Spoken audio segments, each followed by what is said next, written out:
Hey guys, VaulSC here, hope you're doing good. We're going to take a look at a bat rep between the evil and malicious Aleph and, of course, the righteous and wonderful combined army protagonists that you all know and love. The mission will be on supplies, an ITS classic, and of course it'll be me playing against my good buddy Garth, aka Hayung on Discord and aka Alfs on the forums. Garth recently came back from CanCon in Australia, so if you're an Australian viewer of this channel, you may have had the chance to meet him. I think he came 9th out of quite a lot of people. I don't look too much into tournament results because they're very varied, including my own results. If I look at my own tournament results over the last 5 years, they're all over the place. I've probably had more second places than anything else, but there are so many different variables that go into that. One thing I will say though is that Garth's results over the last year have been really good, and going back to 2015, 2016 when I first started playing him, you can see the difference in the bat reps that I posted on this particular channel. Back then it was just completely one-sided, but now when we play, the games are typically quite close, and I'm excited to bring you this game because this was also a really hotly contested close game. Next thing I want to point out is that although it's a left versus combined army, all of the miniatures you'll see in this bat rep belong to me. Garth's been thinking about, because he's a Eugene player, thinking about trying some combined army this year. So to test that, he's going to be borrowing my model. So you'll see the combined army miniatures in these photographs, which you've seen in many bat reps controlled by myself. They will be under the guidance of good old opponent this game. So that'll be fun. Now, as usual, this will be a bat rep of ups and downs, back and forwards. I like to be quite melodramatic about dice rolls and luck during the game. I post the bat rep a couple of days later after I've had a chance to cool down, but this, again, was one of these games where there were a lot of really clutch moments, and you sort of feel the swings back and forward. One thing I always invite viewers to do when you're watching these bat reps is to make note of the situations that you thought were really clutch, which dice rolls did matter, which ones didn't matter, and did luck go too far one side or the other side. We'll talk about that at the end of the bat rep, but this wasn't one of those games where it was just like every single roll astronomically unlucky kind of thing. But we will talk about that a bit more later. So going into it now, there are a couple of lists to talk about. I'll start with my one. This is the first time for me using Patroclus, the Greek Myrmidon who pretends to be Achilles and then is just slain in battle by Hector. And of course in the movie, Brad Pitt goes back and seeks vengeance. Patroclus, his main weakness is that he's flimsy. He comes with NWI, but just one wound and no shock immunity. So any old mine or crazy koala or shock hit is just going to take him out, and then you lose a 55-point model. And to be honest, I mean, he's not so godlike that he will win every face-to-face roll. He does have those weaknesses. Having said that, compared to Achilles, you save 15, 20 points. That's huge. He's not hackable like Achilles is. He has smoke grenades, which Achilles doesn't have. And then there's the whole holo projector thing. Holo projector 2 usually isn't a very useful ability.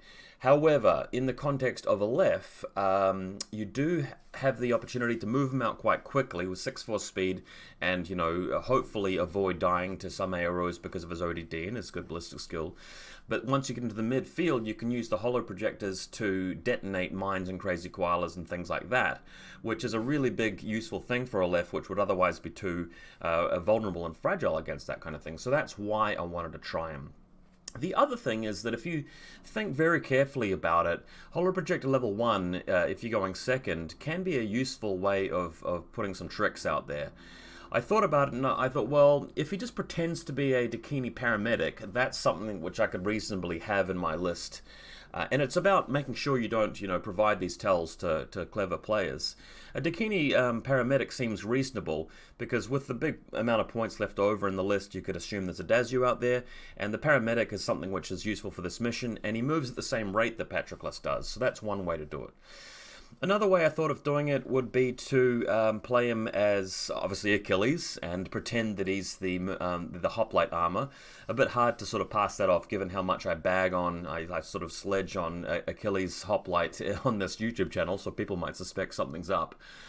Yeah, but I mean, there's also the Agema Mark 12 is another way to play him because he's medium infantry, so I can deploy a bit further out. This particular bat rep, I'm going to be pretending that he's Atlanta, and we'll talk about that a bit more once we get to deploying. Everything else in this list is just basic stock standard stuff that I play in all of my Aleph lists, so I won't talk about this stuff too much. It's all pretty solid. Going to my opponent's list, we're going to sort of add the disclaimer here that this is his first go at playing combined armies, so we can't be too hard on him for just trying some things and having a bit of fun with it. If I was to criticize this as one of my lists or as, a really top, competitive kind of list, I'll point out that there are a couple of things in here which I consider to be mistakes. One thing here is that he's got both the Specular Killer and the Greif Operator in the same combat group, and in this kind of list, you sort of run the risk of, trying to get first turn all the time.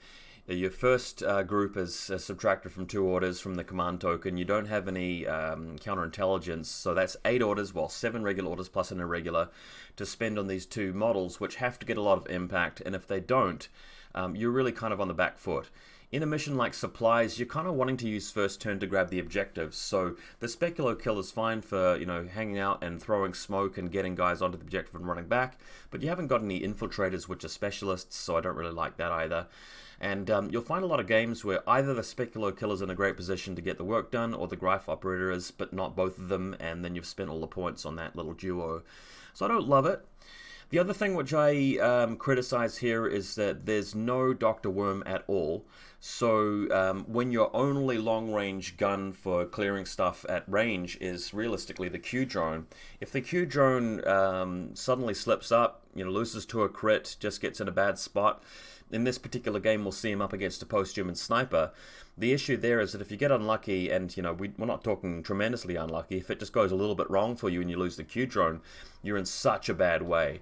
The other reason why people typically take Dr. Worm all the time is that you also need him if the Anathematic takes an unlucky E-Marat or EM grenade or isolation or something horrible like that, and you want to be able to bail him out of jail.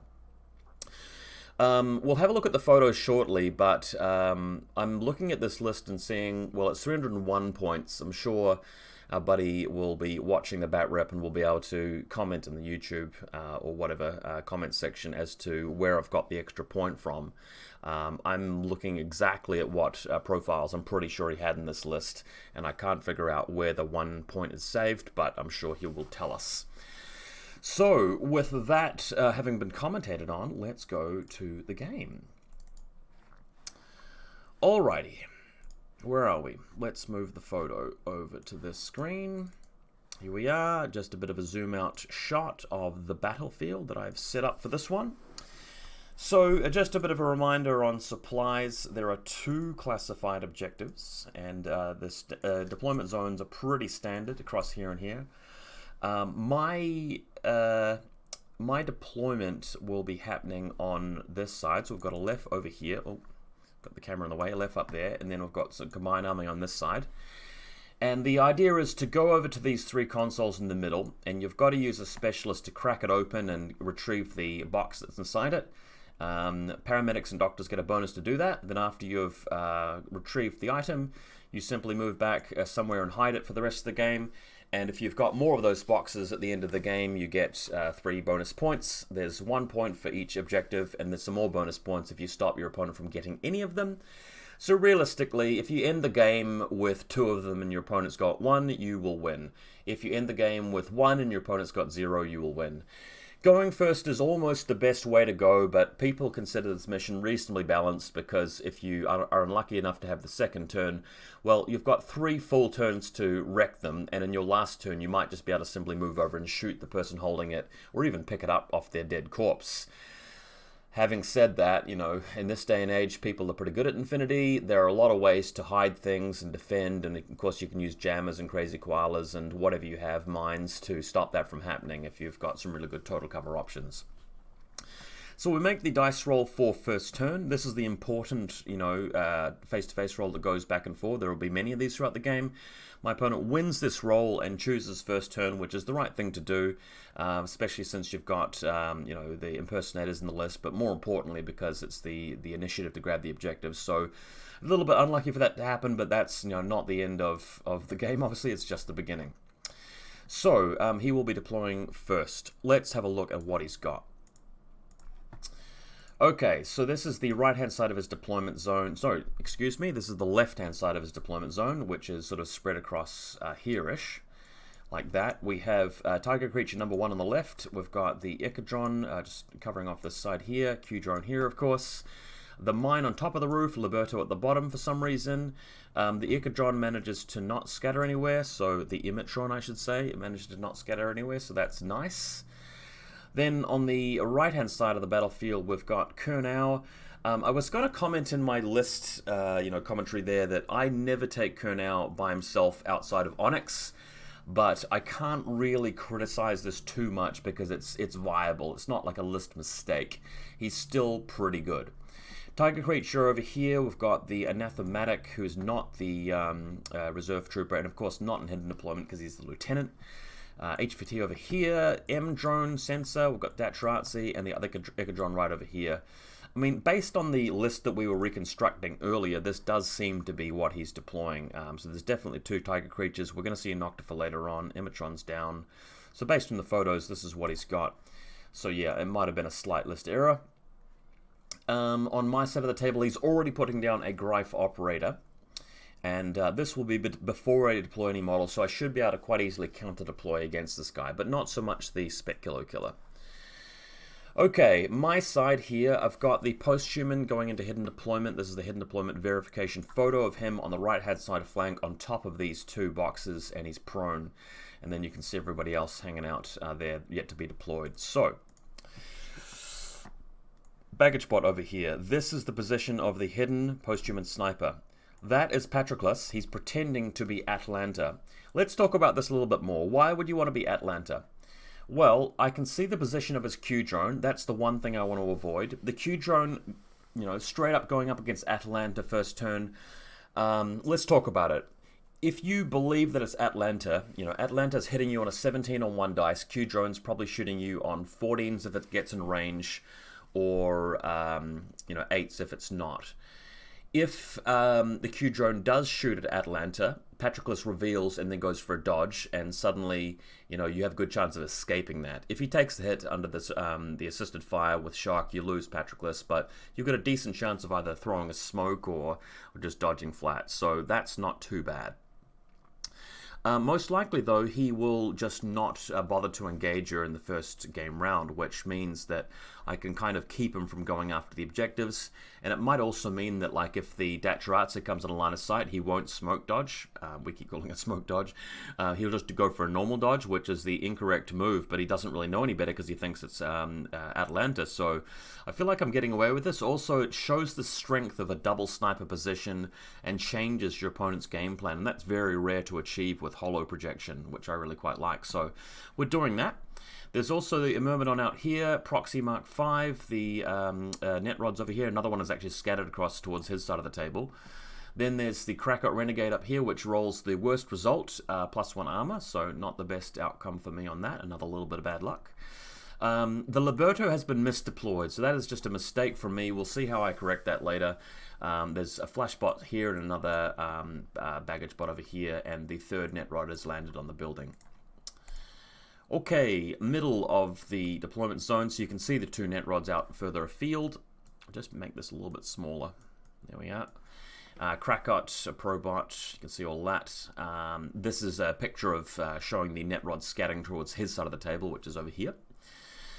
Taking a look at the left-hand side, I did have a model suitable for representing a post-human hacker, but it broke off its space as soon as I put it out of my case. So this Asura is actually going to be representing an Aleph post-human Mark 1 hacker. with a flash spot nearby to it, the Softek right at the back, and the HMG just hanging out in total cover so he can be used later when it's my turn, and the Softek nearby to go over and revive him if there's any problem. So you can see the position of his Greif operator. I've put the Liberto nearby so he can chain cult him, and if he really wants to spend the first turn trading with the Krakot's probably more valuable with the Red Fury than the Greif operator, but if he just trades into the chest mine and spends his first turn orders doing that, I'd be in love with that because it allows me to go after the objectives, so that's really, really good. Okay, so just another view from the left-hand side of my deployment zone, and now he's putting in his reserve trooper, which is the Speculo. He's planning on just camping next to my deployment zone or walking around here to take on my bot. Now, I was worried it might be something like this, so I reserved my Diva Lieutenant over here, and it's just going to hang out next to Patroclus and the Probot nice and safely. First turn underway for Combined. Of course, I'm spending my command token to remove 2 orders from Group 1. Datratzer goes down successfully and throws a smoke. This is nowhere near the line of sight of either Patroclus or the post-human sniper. He doesn't know about either of those models yet. He just thinks it's just Atlanta at the stage. This does allow, though, the Tiger Creature to impetuate his way into the smoke cloud. And on the other side of the battlefield, also moving out, but not into line of sight anybody with Impetuous. Oh, by the way, you can see the net rod just outlined in the distance there. He does manage to destroy the net rod with his chain cult from the Impetuous move, which is another good bit of luck there, but nothing, eyebrow raising. Okay, so at this point, the Tiger Creature pops out and just comes out enough to be able to detonate the mine and pulls back. At this point, my opponent made some sort of comment about, this being likely a Naga mine layer because it was deployed too far out to be a Liberto, and then I just slapped my forehead and I was like, whoops, sorry, my bad. I've absolutely effed that up. That actually is supposed to be a Liberto. I've, illegally deployed him there. I'm sorry about that. So we agreed to shift him back far enough to be in correct spot, which is like 4 inches. And found that the Tiger still had enough distance to move out and detonate where the mine would have been. We just had to reposition the Liberto a bit more. On the other side of the battlefield, the Tiger uses his irregular order to move first into total cover, and then with the second short skill move out of total cover, thinking that nobody was there to shoot him. That does bait out my post-human early. I'm willing to spring the post-human on just a Tiger Creature at this stage because I want him to spend his first turn orders dealing with this. The ideal situation for him, for me rather, is for him to spend the rest of his turn picking off things that he thinks are threats and leaving me with other tools within my army to just kill the stuff my side of the table, grab an objective, and get on with the game. And the slower the game goes, the more likely it is for me to win, given that I have the final turn. I may have also forgotten to talk about this camo marker out in the stairs there, which is actually my Naga forward observer in a position to grab this objective on the right-hand flank. Anyway, Tiger Creature goes down after being shot by a long-range bullet.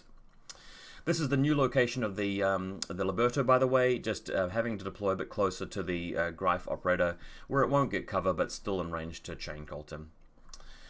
Okay, so we're moving around with a Specular Killer now. My opponent's plan is to do some damage in the back line, and his hope here is to take out both the Dakini and the Softek, removing a couple of orders from my pool, removing an important specialist who's quite good at grabbing the objective, and of course taking out the HMG, which is pretty good at dealing with his long-range arrows if he has any, such as the Noctifer. So, showing a little bit of inexperience with Combined Army here, my lovely opponent comes around and just walks straight into close combat with the Dakini TACbot. If this was one of these situations where I'm just trying to leverage every advantage I can to win, I would usually just say, sure, just go in there and I'll electric pulse you and we'll see what happens. This really isn't the right play in my mind because he's not allowed to use martial arts. And the Speculo is just like a CC 20 or 21 or whatever that is. And the chances of beating a 7, given, all of the resources you're investing into this, you're spending your first turn doing this, you've invested the points on the Speculo, you've used it as your reserve trooper, you're spending the orders to do this. If that just flubs and you get electrocuted, well, next turn, there's a combi rifle firing at a close combat. both models go down, the Sophitek revives the Dakini, and, you know, life moves on. And that's terrible. So I actually said to my opponent, do you really want to do that? And I explained to him why he shouldn't. So helping him out here, and that's why there's a difference between these two photos, because this is the before and after. This is what he actually does under my, you know, very kind tutelage here, shall we say. The correct move here is the boarding shotgun into the Dakini, which easily destroys him. Okay, so after that's done, he now pulls back and throws a smoke grenade here because there is line of sight from the flash bot here over to where the Speculo wants to get to. So he's going to throw a smoke grenade here, then come around in close combat. That'll avoid the bot. He was originally thinking of putting it around here somewhere. He was just really worried about what he thought was Atlanta being able to shoot long range through smokes and stuff like that. So Patroclus's Holo Projector 1 even having more impact at this point. Anyway, smoke does go down successfully, and then we have also another move where the Anathematic puts assisted fire onto the Q drone at the distance with a Lieutenant's Order, and that bot then repositions a little bit. Then we come back to the Speculo, who moves into the cloud, forces a change face ARO onto the Sophitek, and then comes into close combat. Also have the Liberto moving towards the middle objective. Can't take the objective here because it's not a specialist, but we'll be able to lay mines and stuff like that later. So just making this a bit more defended against my turn 1. We then have the main event, and that is the Speculo attacking the Sophitek in close combat. It is pretty favorable for the Speculo. Let's not be, mistaking that. CC20 going up to CC23 with martial arts, and with me attacking back with the Sophitek. CC13 going down to CC10. No surprise attack because he doesn't spend the extra order to make that more favorable for him. So pretty good odds of killing the Sophitek here. Bear in mind that if he doesn't crit, and there's like only a 15% chance of getting a crit, I've got a 40% chance of passing the armor save against damage 12. So he moves in and just barely manages to win the first close combat. Sophitek does tank the armor save. He does try it again later in the turn and fails again. Sophitek passes the armor save again. And the third time attacks him and fails the passes the armor save again. So 3 armor saves passed in a row. That is very lucky for me. It's important because it means that the Speculo killer can't re-impersonate, and also because I can shoot into close combat now, I've got a pretty good chance of just killing him. So very, very lucky for me. I would have also felt pretty grateful for just an outcome where the Speculo kills the Sophitek with the very last order, because that means that I can just shoot him without him having to be rediscovered. That would have been fine for me. I would have been happy with that. But I got something even better, a lucky first turn where the Sophitek manages to survive completely. So that's really, really good. So in my turn, with Group 2, I'm going to make this proxy hacker active. I'm not going to impetuous with the Krakot, but the proxy actually moves over here and shoots into close combat. This is a great situation for me because one very likely outcome is that I might miss one shot. Speculo takes one hit, the Sophitek takes a hit, we fail saves, and I'm left in NWI for the Sophitek, and then I can just go revive the Dakini. What happens instead is that all 3 shots go directly into the Sophitek, and all saves have failed, and the Sophitek just dies. So some of that good luck has been erased. In that first turn, I got really lucky. In this second turn, I've got really unlucky. It's kind of taken it back to neutral. I still feel like I'm ahead just a little bit because, again, my opponent's got a Sophitek that doesn't have to be revealed. I'm having to spend more orders to deal with it. But, it's still roughly a decent situation for me, and I still do feel like I'm winning the game at this point. Okay, so the proxy now moves away and shoots it. There is a smoke grenade which could be thrown here, but with 3 dice and hitting on 16s, she does quite well. Annoyingly, she has to shoot him again because it's got an auto med kit, but that happens, and we can move on. Elsewhere in Group 2, the Liberto spends the irregular order to do a Discover shoot onto the Impersonator here, but whiffs the Discover roll. So far been a bit lucky with the Speculo situation, but starting to get a little bit unlucky with the Liberto, whiffing that one. Over here we've got a coordinated order where, let's just circle this, the Naga is moving out, so from the stair situation. Move the head a bit too far down. Myrmidon's moving to reposition over here. I'm also moving around with the posthuman, and the Krakot's moving towards this direction as a coordinated order. The first goal is to take care of this objective and move it around to safety, so that's what's going to happen later on in this turn. So there you go, Camo Marker moving past this objective. The Naga picks up the objective successfully and wanders around over here without being hit by a Noctifer or anything like that, and then the Krakot moves over. So the Krakot comes to a position where he tries to, first of all, discover the Liberto, fails that completely, then tries to discover the Greif operator, and this is the moment where he chooses to fire the Noctifer's shots. So Noctifer firing at the Krakot, that at least reveals him, gives me a potential chance to shoot him, if not just avoid him later in the game. And what happens here is the Krakot does discover the knock, what is this called, guy, the Greif operator, so has a chance to go up against him. What happens here, I believe, is that the first interaction is a successful dodge from the Krakot. I can't 100% sure if that's actually how it went down, but I do remember the Krakot going into close combat to sacrifice himself with the chess mine normal roll against the Greif operator. So the Krakot does die to a missile. That much I remember. But I do remember him actually passing the armor save and me not getting a crit from the chest mine, and I essentially just lose the Krakot and all the orders spent on him without killing his Liberto, without killing his Greif operator, and without obviously doing anything about the Noctifer. So some of the good luck I've gained in my first turn is slowly starting to come back, and you know, having lost the Krakot now, I'm starting to feel a little bit frustrated, but that's okay. We're still, you know, in the game. Okay, the Naga goes into suppression fire over here.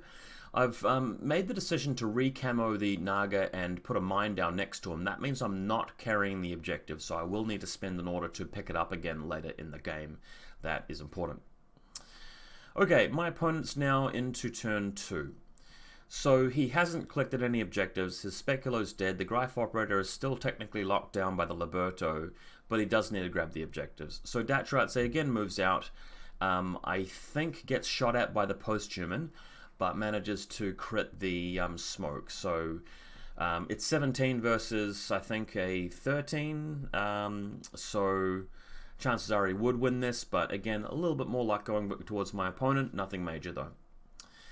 We then have the tiger creature moving past this little gap in the distance. So this area here where the objective was. He wants to actually go up the stairs and take out the Liberto up here. I decide to reveal Patroclus and dodge prone. Arguably, I could keep this as Atlanta and just declare no arrow from Atlanta. But that decision would be so suspicious that any opponent with, you know, half their wits about them would realize that I'm up to something and probably figure it out anyway. You can try it, but I like to give people some credit, and at this point the game is up, the jig is up, and you know, there's no point firing the multi-rifle with Pat at this point, because the problem is if you leave him standing there, the Q drone could try and come around and take him out, and that wouldn't be great. So Patroclus drops prone. He still has line of sight with the multi-rifle over to this objective, which is helpful. And we still do have a sniper up here to contend with his objective grabbing attempts. The sniper himself does fire at the tiger creature, who dodges. It's 16 versus 16. This one does go my way, so a little bit coming back my way, but nothing really major there, and the sniper wins. Okay, so assisted fire once again going down on the Q drone. He's spinning some orders on that, moving out as he does so, firing at the net rods, managing to pick up a couple of net rod kills, which is significant. You want to deplete the orders from group 2 before moving on to take on the so here he is shooting this net rod up here before moving on to take on the sniper.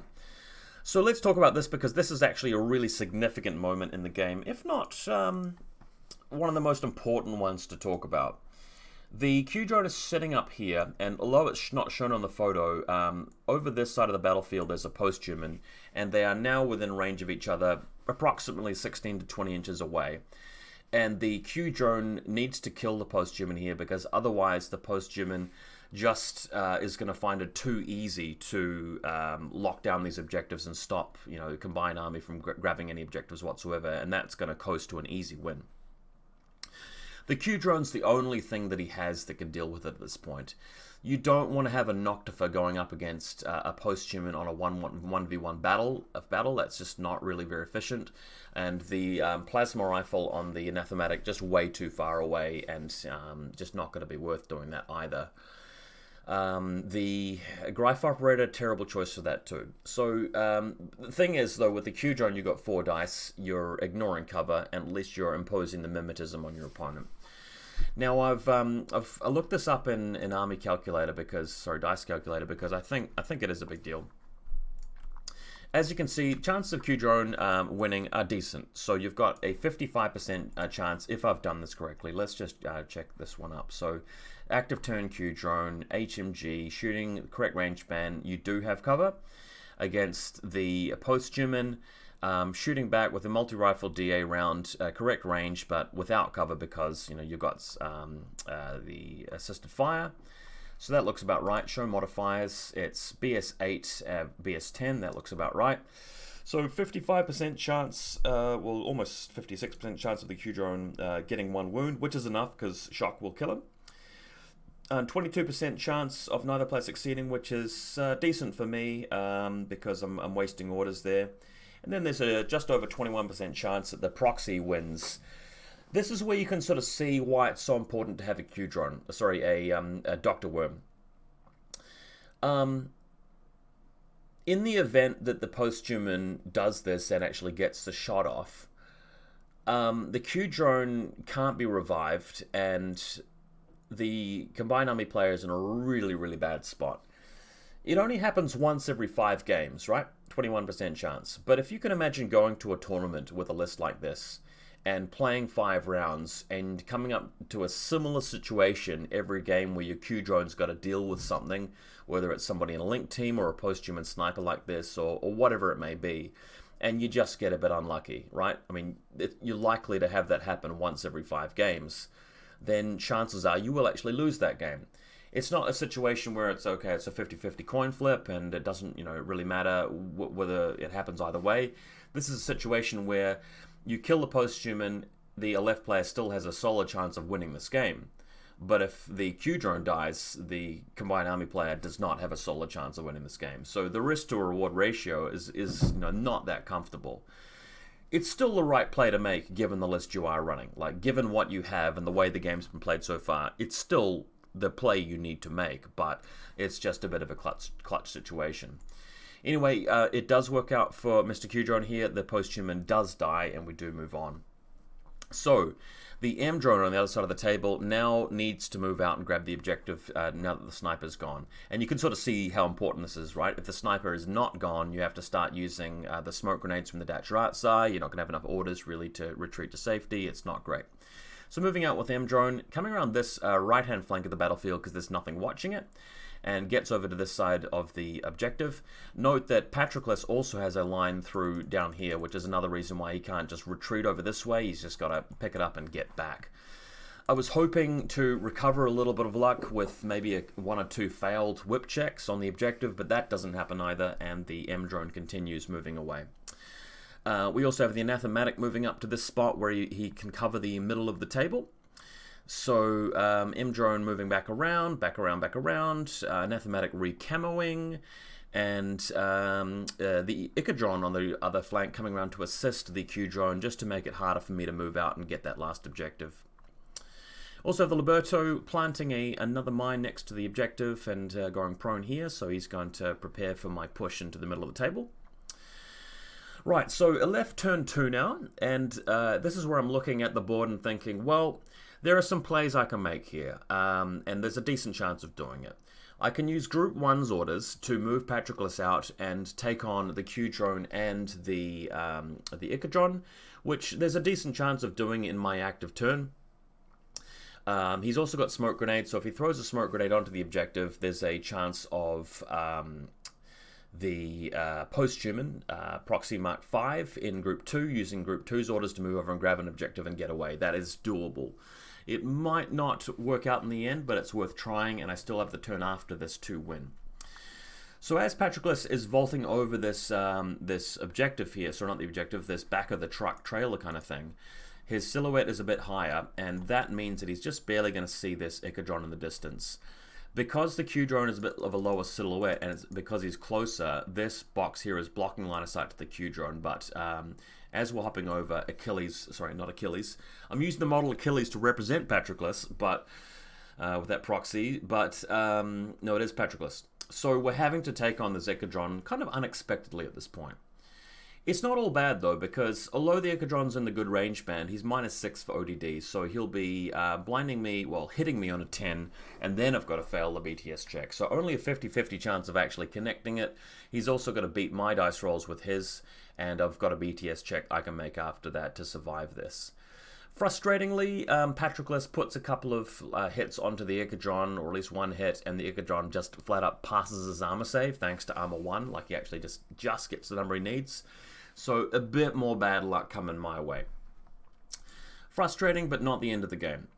Patroclus now moves around over here and fires at the Echidron, who will actually have cover, but it's a bit of a better situation for Patroclus at this point. In fact, maybe not, he might have been out of range, but still, ODD's there, the weight of 3 dice. But in this instance, the Echidron does stun him, which is bad luck. You know, you're expecting Patroclus to do a bit better than that, but another important moment of the game going back against me, that really means that I have no opportunity now for this play to happen where I can go and take the middle objective. So that's annoying. Patroclus is stunned over here. The Myrmidon moving out now, throwing a smoke grenade to block to these guys. She will then be able to move over here, throw a smoke grenade onto the car, just to potentially give my my post-human an opportunity to pull off this play anyway. The smoke does go down, so if I can just get rid of the Q drone, this would give me the opportunity to come through and actually potentially grab an objective or deal with the Liberto in some way with my my post-human. So what happens though is the Myrmidon moves around here into line of sight of the Q drone, and gives me an opportunity to either pistol him with BS, whatever it is, or chain rifle him. This is another great way of dealing with the Q drone, but sadly, Q drone just goes ahead and passes his armor save against the chain rifle after, you know, failing his dodge or whatever it was. So a little bit more bad luck going my way, kind of frustrating. I mean, none of these individual face-to-face rolls are ones that I was hugely favored to win, but it starts to mount up emotionally when, you know, several of them, you know, start to go badly for you. Moving in Group 2, I'm abandoning my plan of grabbing the objective. The Proxy Mark 1 hacker moving around here, heading towards this spot. We're going to have to cautious move past the Anathematic, who had a line through the middle, but we can now take out his M-drone, which is misplaced. He has left it on the flank here, which I feel is a bit of a mistake, so the combi rifle moves into him. This is just your typical Operation Ice Storm style face-to-face roll. I think it's BS13, 3 dice versus BS1 on 1 dice. In fact, I think he tries the flash pulse, which is a better move, but either way, the post-human wins this, and he knocks out the model holding the objective, so that's going to force my opponent to spend more orders in that final turn, picking it up again. So there is at least that. Liberto trying again to take out the Greifer operator. It is a shotgun blast against a combi rifle, and the Liberto cracks the shots into him, and the Greifer operator passes the armor saves. So another face-to-face roll going against me.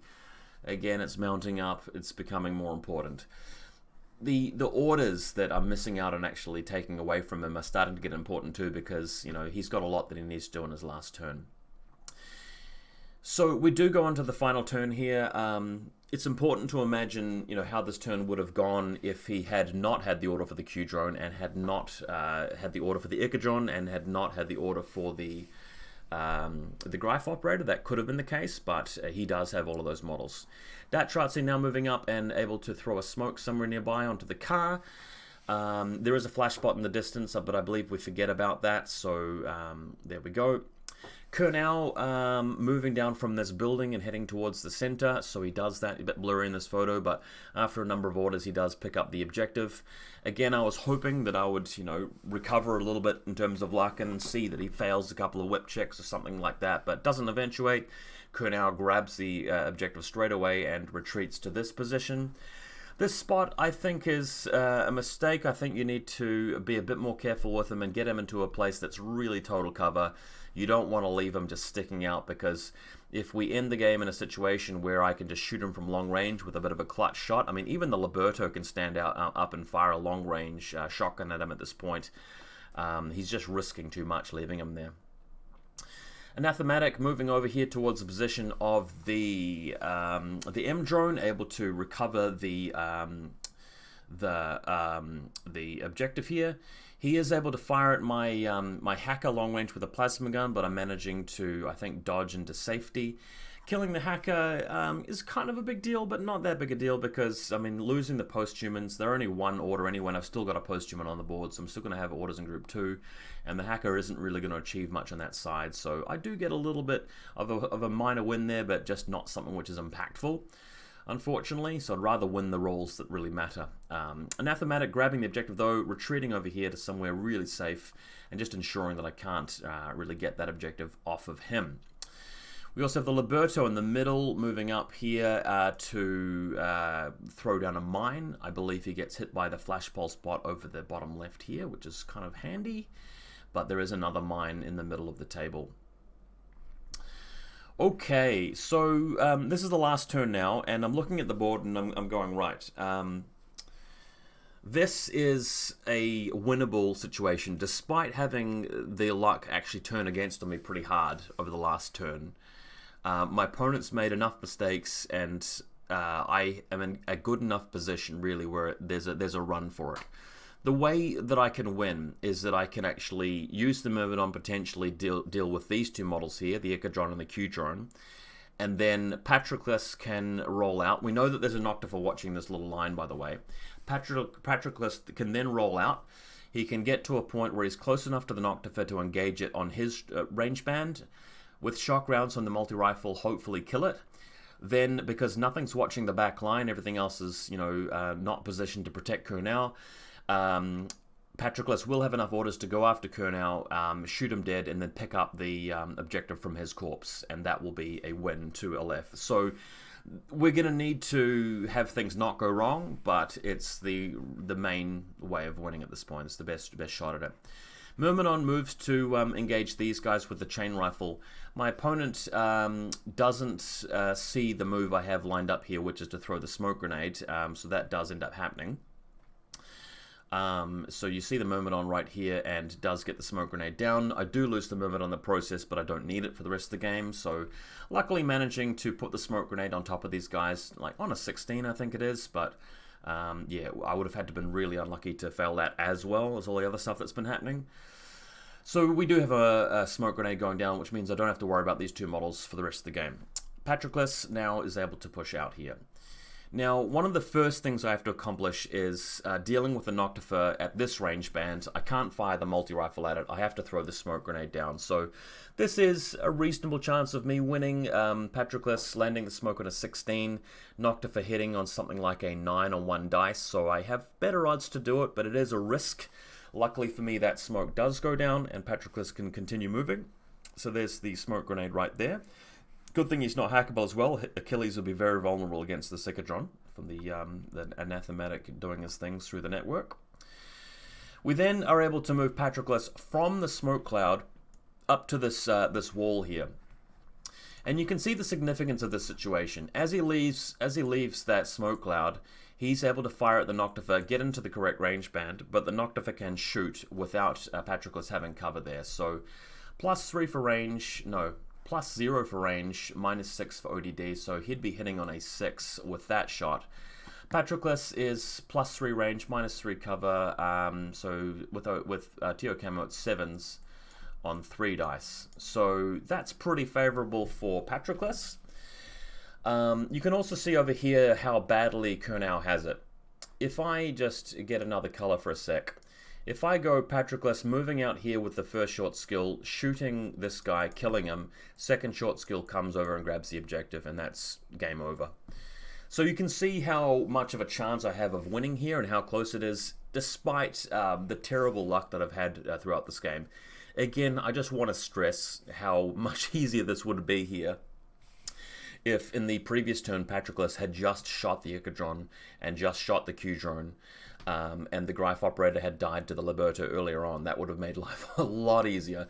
Or if the Q-drone had just died to the post-human earlier on. We weren't expecting that. We can't have everything, but you can sort of see the alternate universe. Anyway, what happens here is that Patroclus does not manage to kill the Noctifer. He gets a hit through, but the Noctifer tanks the armor save, or something like that. Or maybe I whiff all the shots. I think that's actually what happened.